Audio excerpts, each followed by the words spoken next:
Assalamu alaikum wa rahmatullahi wa barakatuh. Qiyamat günü 3 türlü adamga Allah Taala qarabeydi.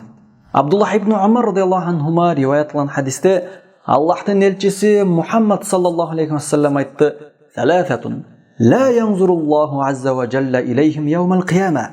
Qiyamat günü Allah Taala 3 türlü adamды qarabeydi. Al-aqul walidayh, ata-enesini narazı kılgan adamdı. Wal mar'atul mutarajjila wa dayyus, özün erkekке okşotkan ayaldı jana ayalın kızganbagan erkekti qarabeydi. An-Nasai. Чындыгында бул хадисте айтылган 3 түрдүү адамдын кылган күнөөсү өтө оор жана алардын коомчулукка тийгизген жаман кесепеттери арбын, абдан көп. Мындай адамдарга кыяматта Аллах Таала карабайт, аларга ырайым да кылбайт.